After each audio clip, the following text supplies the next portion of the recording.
I get to say that it's time for another episode of Nemanja Unfiltered. Welcome. While we wait people to join us, it's time for me to get a sip of coffee and let's check if we are live and if everything goes by the plan.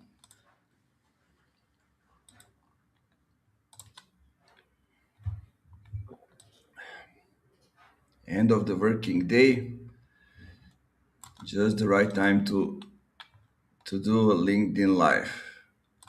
We are not alive yet. I think it waits for the scheduled time. Yes, now we are live. Perfect. Okay, whoever is listening, maybe nobody is listening, I couldn't care less. So, welcome to Nemanja Unfiltered. This is the show when I talk about the things that bothers me, things that I see, things that I find out, and things that I fix working with B2B companies. But not only working with B2B companies, I work with a lot of individuals, work with 100, maybe more companies, but I decided to stop at that number. So people say, how come you work with 200 companies? I work with more than 200, but it doesn't matter. What matters is that those were the companies from all sizes, from the best in the world to solopreneurs, to startups, to scale ups, to even legacy companies. So I have a lot of things to share. I've been through a lot of things, seen a lot of things, and work with fixing a lot of things inside those companies. So today we're going to cover, I think, 6 topics. There were two that I just didn't have time to go into the last time. We talked on a Nemanja Unfiltered Volume 4, so we're going to go today through all that. Those topics that we're going to cover are some that are really interesting to me.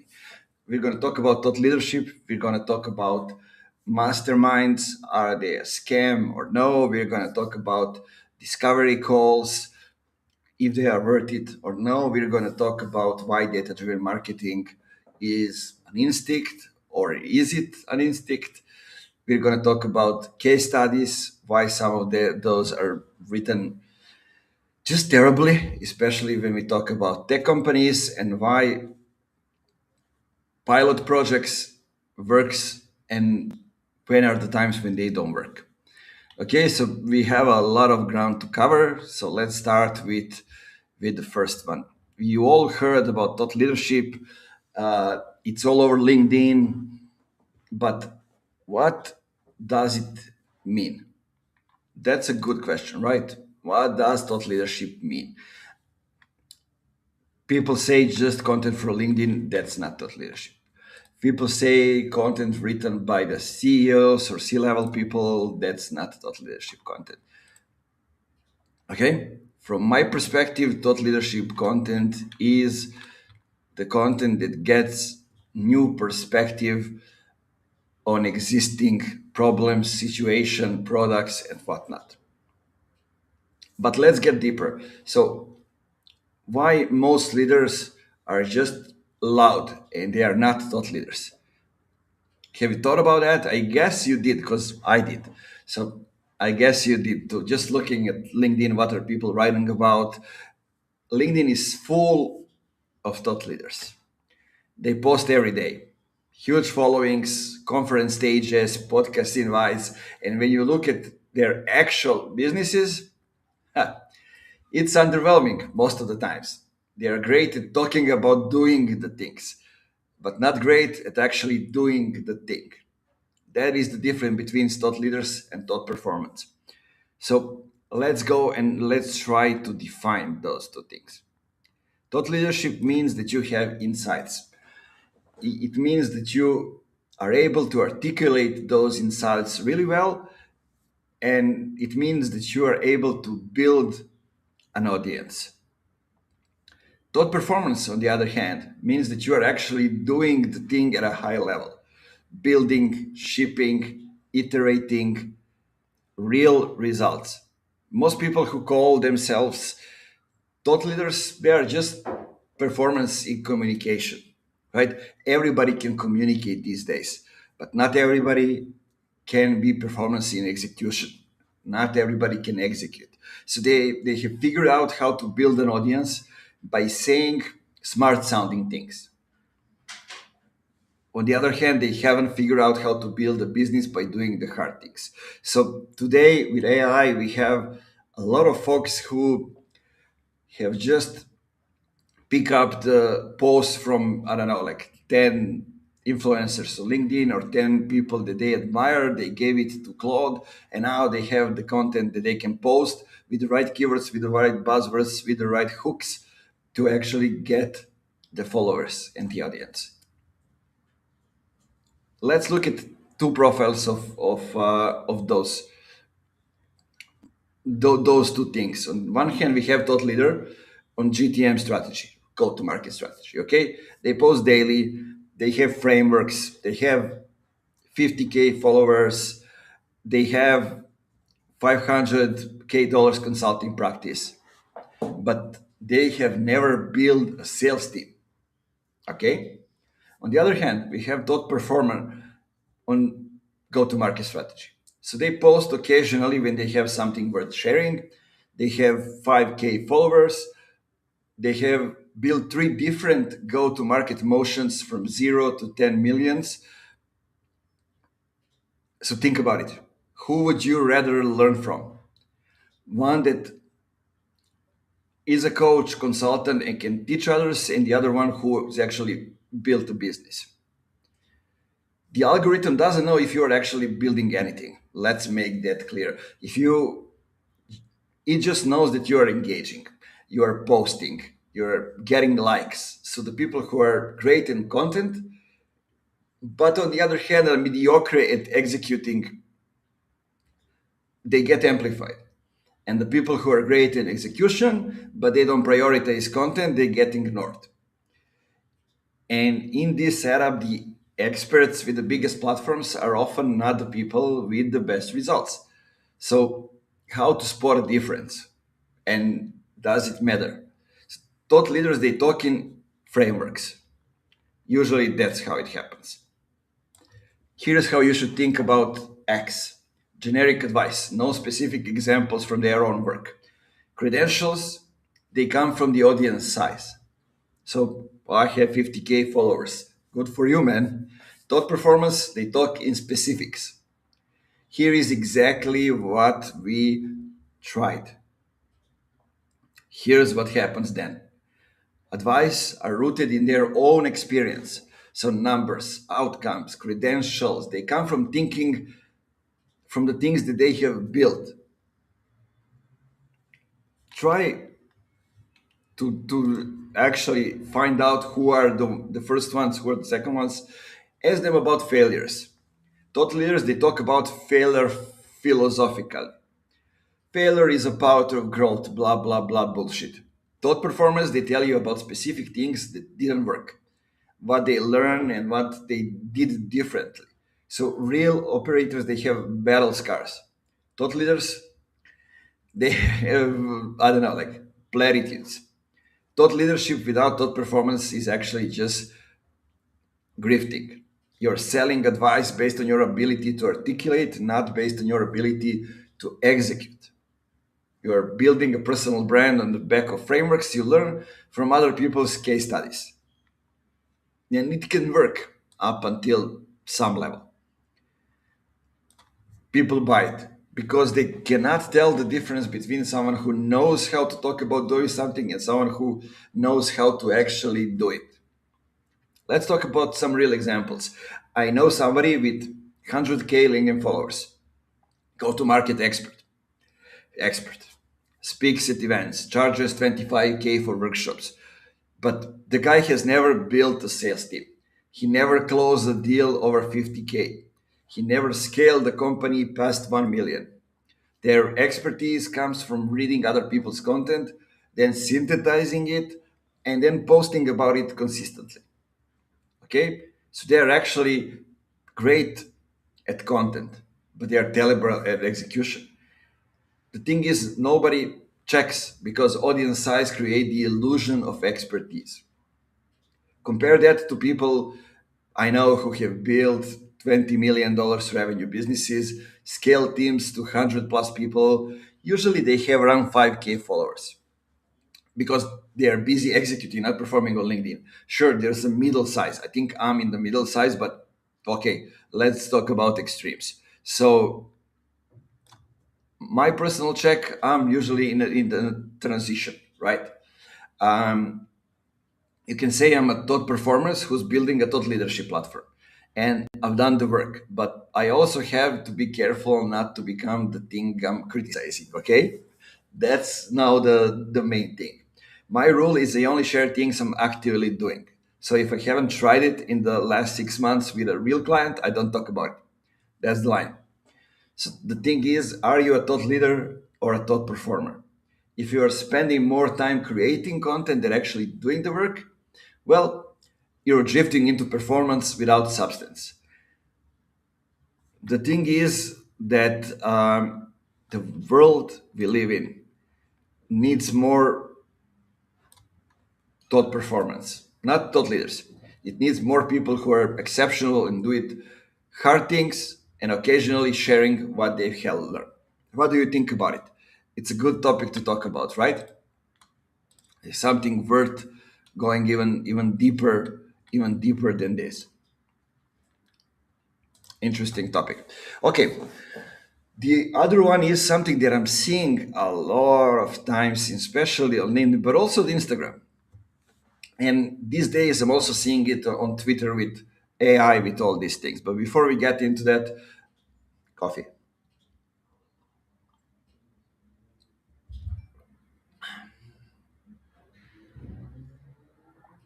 Okay. So, a lot of folks are asking you to give 50K euros to sit in a room with people who have the same problems you do, right? You probably know it, you probably have seen it, and it's probably something that you have taught at one moment in your career. Okay, let's see the setup. So every high ticket coach and business strategist runs a mastermind now. Join my exclusive mastermind. Surround yourself with over seven figure entrepreneurs. Or 50K euros for 12 months of access to a peer group that will transform your business. And founders paid because there is one thing about founders. If you are one, you know it. We're lonely because we want community. Because somebody told us you are the average of five people you spend the most time with. Okay? Sounds familiar? What actually happens? You join, you fly to a nice location 4 times per year. You sit in a room with, I don't know, like 50 to 20 other entrepreneurs. A lot of people go to Thailand. So you do hot seats. Everybody shares their biggest challenge. The group gives advice, but the advice is generic, okay? Because nobody in the room has solved your specific problem. They're all dealing with their own shit. So you leave feeling, I don't know, inspired, let's say. You go home and nothing changes. So let's talk about why most masterminds don't work and why this thing happens. Why you don't implement anything from that. One, peer advice is often overrated because your peers are figuring out just like you are. They haven't solved the problem, they're in the middle of it. And would you rather get advice from somebody currently struggling with the same thing or someone who solved it 20 times and has a playbook? It's a good question to ask, right? The second one is the problems are too diverse. E-commerce doing $3 million, SaaS doing 5 millions, consulting doing 2 millions, agency doing 4 millions.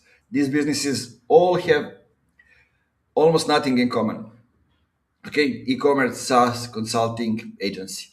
So when the e-commerce founders share their problem, the SaaS founders' advice is, well, useless. Number three, nobody wants to be truly vulnerable. The promise is deep peer support and honest feedback, right?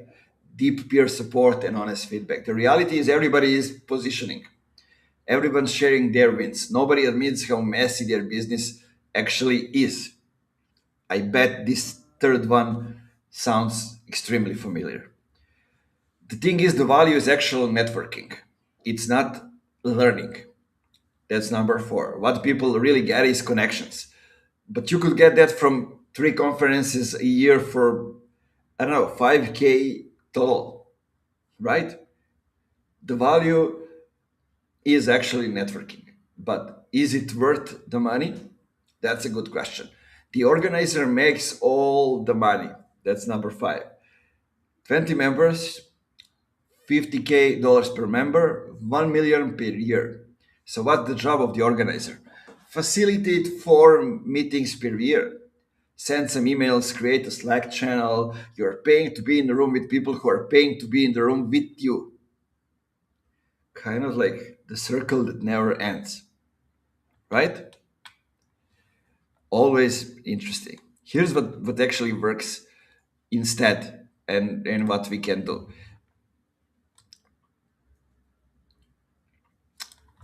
Focus on being a part of specific problem focus groups, not entrepreneurs doing 2 to 10 millions. That's too broad.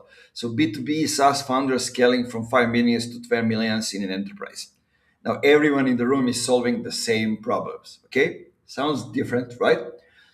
Expert led, not peer led. The best groups have someone who's been there and can actually guide you. We are a methodology. We are a playbook. You're not paying to talk to your peers. You're paying for experts' guidance. So it's focused on execution and not just on discussion. With that in mind, you have the accountability. You set the goals. You report progress. You get called out when you're not executing. Small and curated, not 20 people. 6 to 8. Small enough to build real relationships. 20-person masterminds are more of a conferences, not peers group. And on the other hand, it's priced appropriately. 50K for peer advice is actually insane, right? But 5K to 15K for a well-run focus group with expert facilitation, that's reasonable. And 50K, you're paying for the exclusivity signal and not the value. So let me tell you what I'm building. I'm building something with my buddy Dejan Pataki. He's here with me in the room. We are building a community called Compound. So it's not a mastermind, a community of operators who are actually doing the work. Okay, so no big promises, no transformations, just here's a group of people doing similar work, let's help each other. And we are building something that we call a safe haven. Why? Because that's honest, that's appropriately priced, sustainable, and the thing is that we need to think about the world that we're living in, right? Founders are lonely. You cannot talk to employees about your fears. You cannot talk to investors about your doubts. So when someone offers you a community of high-performing entrepreneurs, it's emotionally compelling, right? But you're solving an emotional need, loneliness, with an expensive product that doesn't solve the business problem. So we want to do exactly the opposite. Better solution is join free community or a community that you can afford on a monthly level. Go to conferences, build one-on-one relationships with other founders. You don't need to pay 50K not to be lonely. Okay, so here's four, I don't know, let's see reasons how to spend 50K better. For 20K, hire a coach who's actually built the thing you're trying to build. For 10K, join 3 to 4 more focused peer groups at 2 to 3K each. For 10K, go to 5 conferences where your ICP actually hangs out. And for 10K, invest in your team's development. Sounds a lot, right? So you will get 10x more value. Exactly how it sounds. The mastermind scam is selling community at a luxury prices, build the community yourself. Build the fucking community yourself for free. Spend your money on actual expertise. That's something worth thinking about and something worth doing. Okay, so let me see what's happening before we move to the third topic.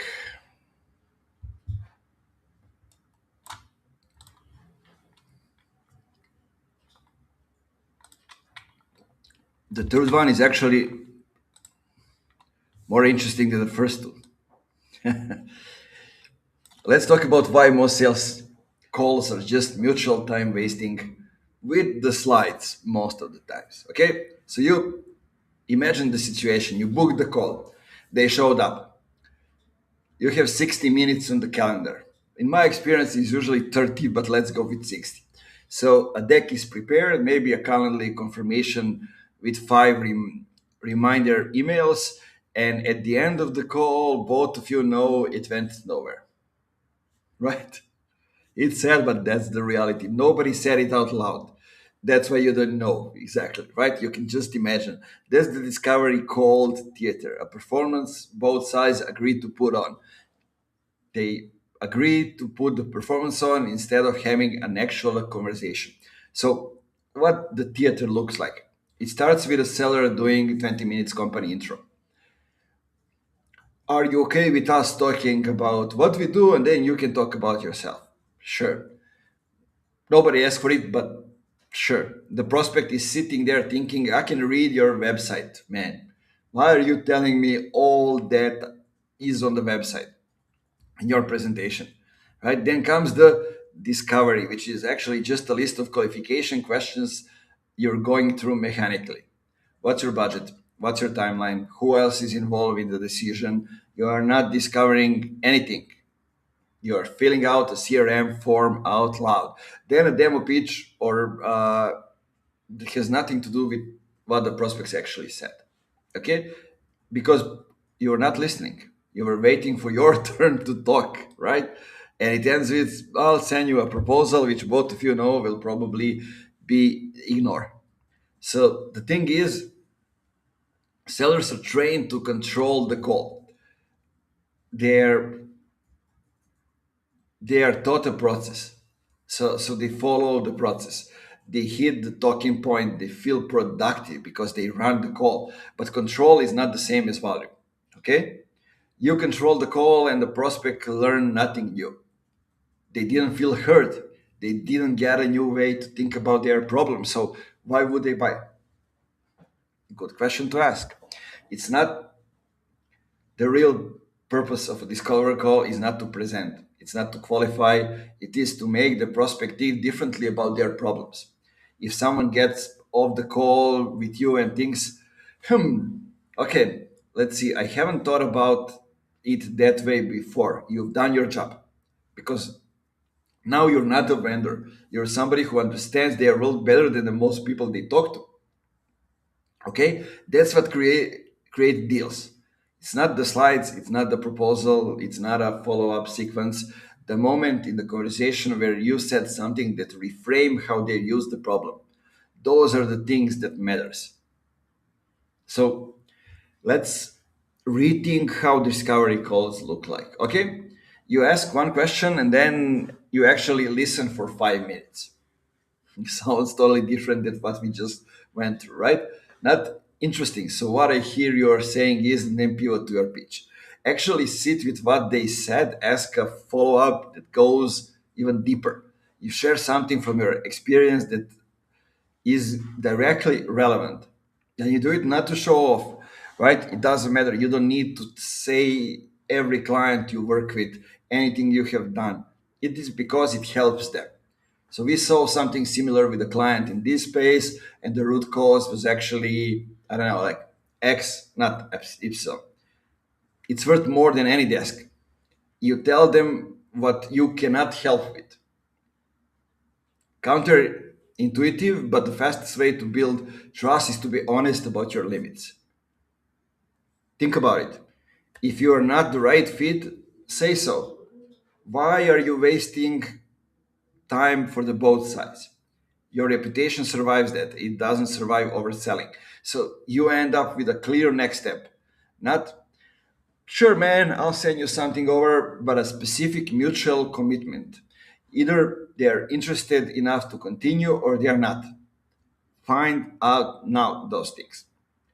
Most discovery calls are theater just because the seller is more afraid of silence than the prospect is afraid of bad decisions. Think about it. The seller is most afraid of silence than the prospect is afraid of bad decisions. Silence in a call feels like, I don't know, a failure. It's inappropriate, right? It makes you feel weird. So sellers fill it in with slides, with talking points, with features, anything just to avoid the uncomfortable quiet that comes after a good question. But silence is often the prospect thinking. Have that in mind. It's the most productive thing that can happen in a call. So you should let it breathe. My rule is if you talk more than the prospect talks, you didn't run a discovery call or run a presentation. So you should flip the ratio. Aim for something like 30 to 70. You talk for 30% of the time, they talk 70% of the time. If you can do that consistently, your close rate will change. I know because I was the one talking 70% of the time in a call. The goal is not to impress, it's to understand. And then once you understand, the goal is to make them feel you understand. Those are two different things, and both of them matters. Amazing topic. And I wonder why not many people are actually talking about this. Very few are actually talking about this. So that's kind of interesting. Okay, so let's see. Katarina is saying that sounds great. As I know you, that community will be something amazing and so helpful. I hope it will be. We are yet to find that out. So, topic number 4 for today is unbanking the myth. Okay? Data driven marketing is great religion of modern B2B. Every CMO claims to be data driven. Every agency pitch starts with we are obsessed with data. Every strategy deck has a slide with charts proving the strategy works.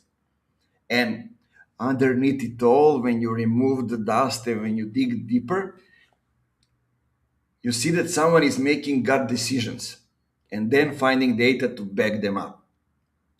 Right? So that is not a data driven thing. That's confirmation bias with a dashboard. And let's see how it actually works. So imagine this. A CMO has a hunch. We should do more LinkedIn video. They run the idea. They find a few posts that perform well. So they build the slide. LinkedIn video gets 3x engagement. They present it to leadership as data-driven insights. Right? It's actually funny. Nobody asked 3x engagement compared to what? What's the sample size? Did engagement drive pipeline? Is this correlation or causation? Right? The data didn't drive the decision. The decision was already made, and the data was recruited as a witness after the fact. It's really funny, and it happens all the time. I had Rory Sutherland on a podcast talking exactly about these things. Everyone's protecting their assets in a way. So let's go and let's check 3 ways data get abused in marketing. We are just terrible people, us working in marketing. You know that there there is a saying marketers ring everything, and it's actually true. Okay, so let's see 3 ways data get abused in marketing. One, vanity metrics dressed up as KPI. Impressions, reach, engagement rate, these are easy to report and almost never connected to the revenue. But they look good in a deck. So they become the metrics. Then we have attribution theater. I talked about attribution in a previous Nemanja Unfiltered episode, so you can check it out. Marketing claims claim it for revenue using attribution models that are fundamentally broken. last click, first click, multi-touch, all of them are approximately approximation at best, right? So fiction at worst. In B2B with long sales cycles, you literally cannot prove marketing caused the deal. Believe me, you cannot prove that marketing caused the deal. You can only show correlations. But the reports say marketing influence 4 million in pipeline. And everybody nods like that's the fact. You kick the asses, right? And then you see a lot of people from the same team, for example, 20 people in the team, in marketing team, and they all say we grew company's pipeline from 0 to 20 millions, as if all of them did the same work, right? That's not a thing. Then the third one, the data fits the story we already wanted to tell. So you want to justify your content budget. I have the data for you to show you that content is working.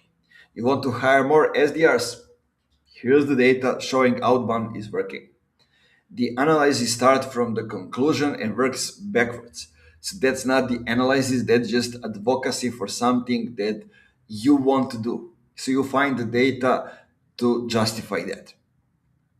This is dangerous on so many levels because when you make a decision based on bad data, framed as a good data, you double down on the things that aren't working and define things that are. The organic traffic channels look like it doesn't convert. Okay?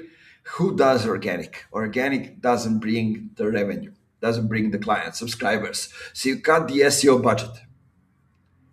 It's going off. But actually organic traffic was top of the funnel, right?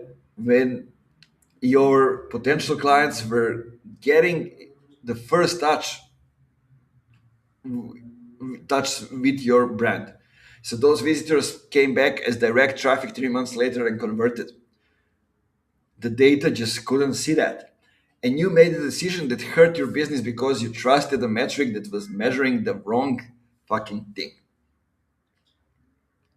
Okay, Nemanja, so teach me, how does the data-driven marketing actually look like?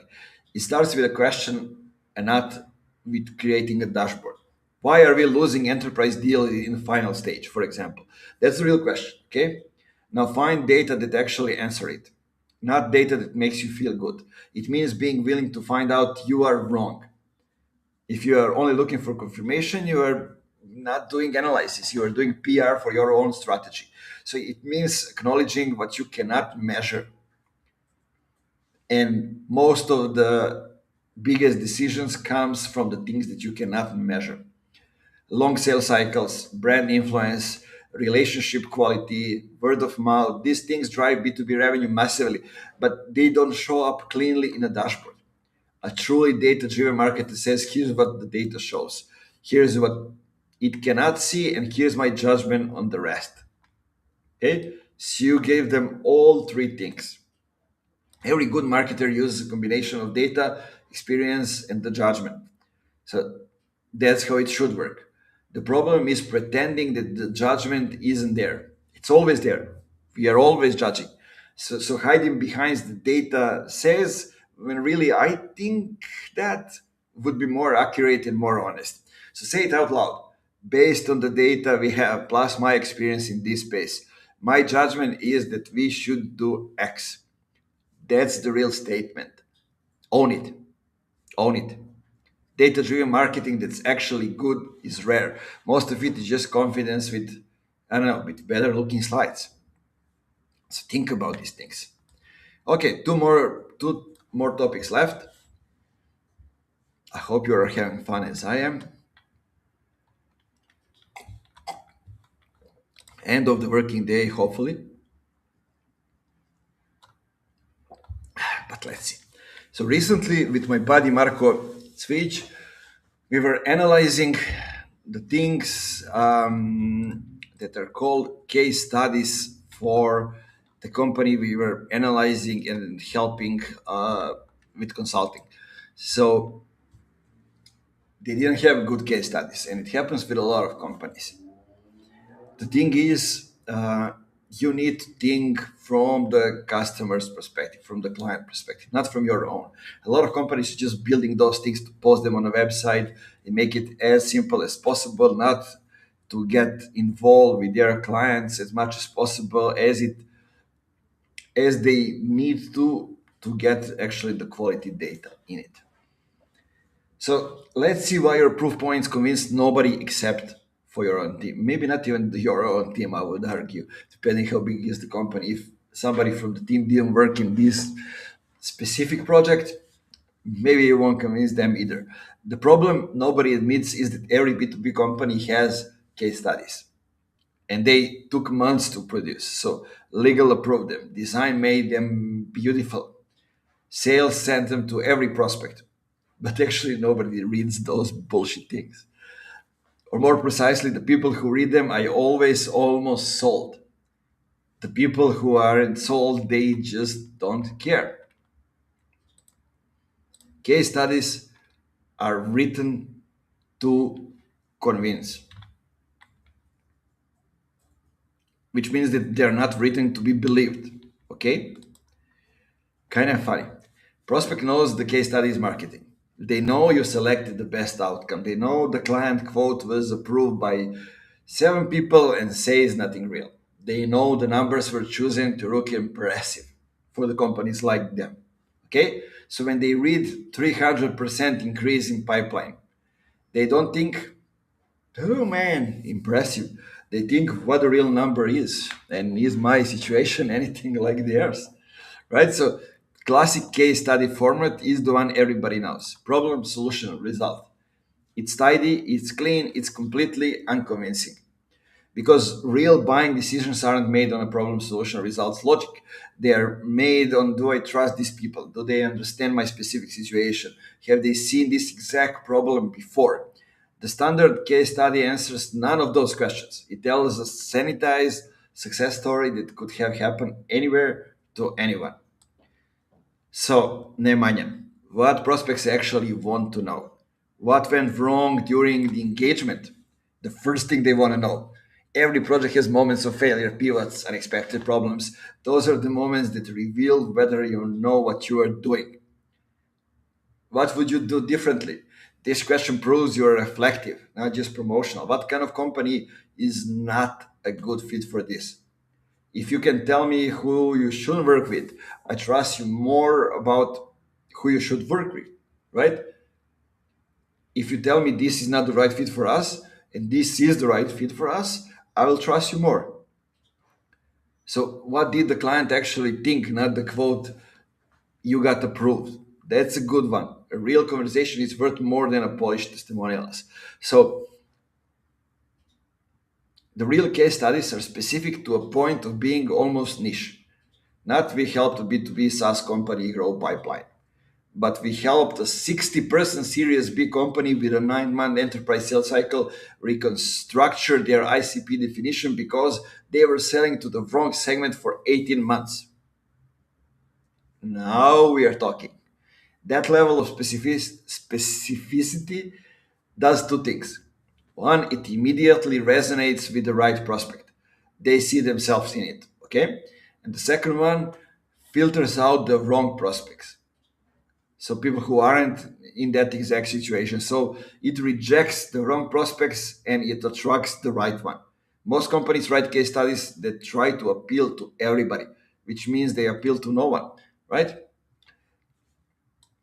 So, what is the role of the case studies? That's the question we need to answer. They don't close deals. They never did. Conversations close deals. Case studies just create permission for the conversation. The right case study, they make the prospect say, okay, this is interesting. I want to talk about how this applied to us. That's all it needs to do. I want to talk about how this applies to us. If you're using case studies as a substitute for conversation, as something you send instead of having a call, you're using them really wrong. Your case study is not a proof. Remember this, people. Your case study is not a proof, it's an invitation. So it's not a closing argument. So stop treating it like it's a closing argument. Okay, that was fun.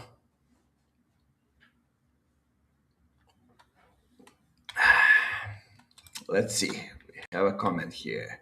Maybe this live lacks a bit of interactivity. Sure, Sasha, join me. Ask questions. I don't care. I'm here to talk about the things that bothers me. I'm here to talk about the things that are on top of my mind. I'm here to get them out. And if anybody is on the other side to interact, I'm here. Some of the people get back to me after a week when they listen to. Some of them come back a few days later. Some of them never come back, but they wait 6 months and then they come to me and become my clients. So that's how the things go. You see, now you ask question, I answer, and it goes right. Okay, so the last topic I want to cover today is the pilot project trap. So I want to talk about how enterprise clients use Let's Test It to avoid committing to anything. And trust me, you've been there. You've been in conversation with an enterprise clients for 4 months, multiple stakeholders, procurement, legal, a business case. And finally they say, hey man, we'd love to move forward. So let's start with a pilot. And you feel relief. Finally, movement, progress.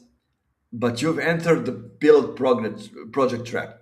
There's a good chances this yes is actually very polite, not yet that turns into never.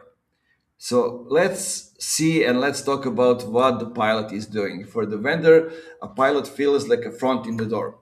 Prove yourself, scale up. That's the logic. For the enterprise client, a pilot is the low commitment way to say yes without actually doing anything. It satisfies internal stakeholders who want to explore innovations without requiring anybody to sign off on real budget or real talk. You are doing the work. You really are. That's they are doing the real evaluation. So the thing is that the evaluation criteria are often undefined, which means there is no clear path from pilot to contract. No defined success metrics before the pilot starts, it's the signal that you're in trap. If we haven't agreed on what success looked like, then at the end of the pilot, whoever controls the narrative decides if it was successful. Okay, so no budget owner attached to the pilot. If the person running the pilot isn't actually the person who can sign the full contract, they are building a relationship with somebody who can recommend but not decide. So there is no timeline for the post-pilot decision. We'll evaluate and get back to you. It's not a timeline. It's a way to end the conversation without ending the relationship. Okay? Think about it. Discounted or free pilot pricing. The moment you do it for free or heavily discounted to prove value, you're training them to expect the price permanently or to never pay full price because you already show willingness to work cheap. So, because saying no to a pilot feels like saying no to the client, vendors accept bad pilots. And nobody wants to lose a potential enterprise account over pricing or terms. But here's the reality. So, the client who gives you the most friction during the pilot phase are the same clients who give you the most friction after the contract.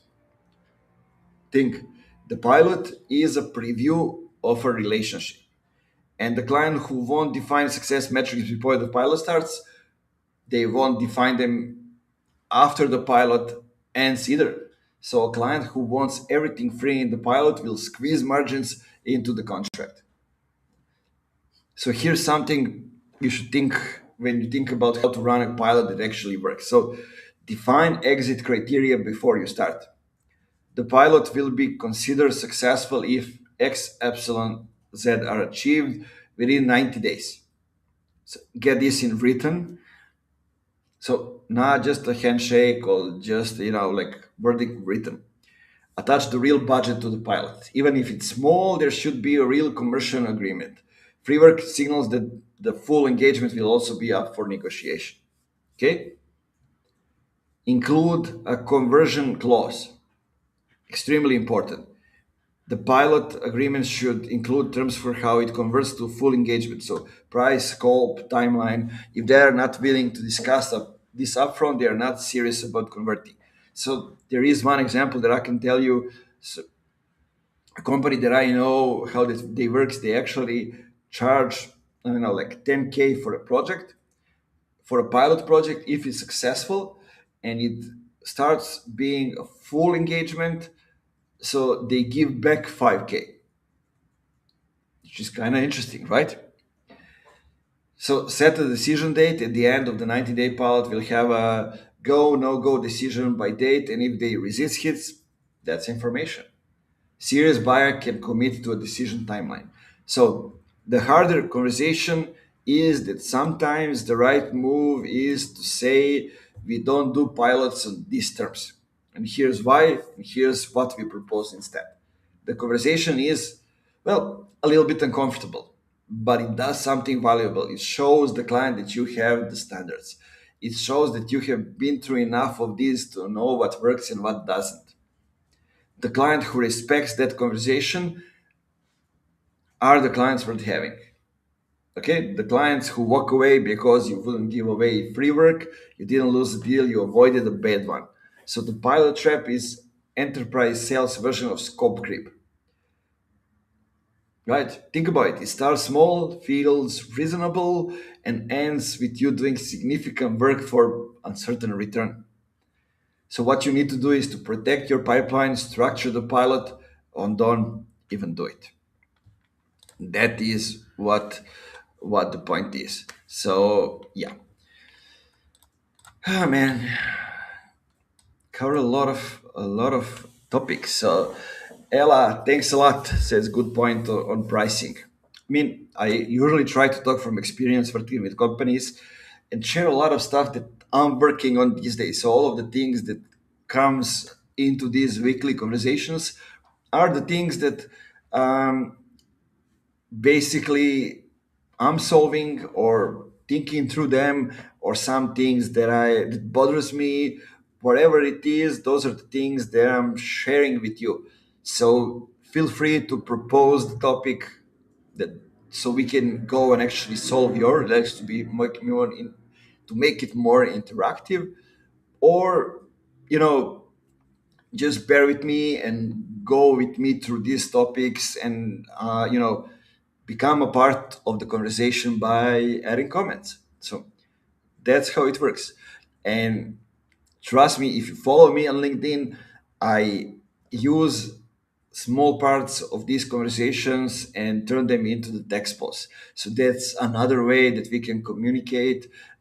And usually they drive a huge buzz because those are the real things, the real problems companies having that we are going through. So yeah, that's actually how it works.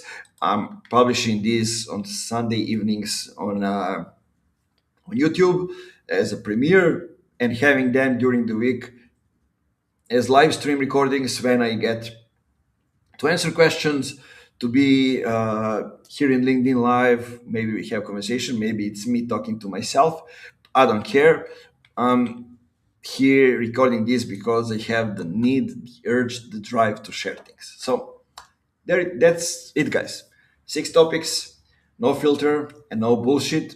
And if any of this made you feel uncomfortable, that's good.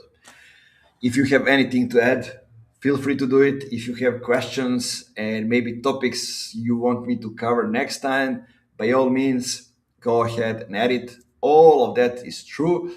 Subscribe on YouTube. Find Nemanja Unfiltered. Find Dili Manat. That's my username. Um, Follow me on LinkedIn. Turn on notifications to get the notified when I'm going live, so you can join the conversation. And that's it. And the last thing I always said, remember to keep it funky. That's the most important thing. Spring is coming, people. Smile on your faces and let's go.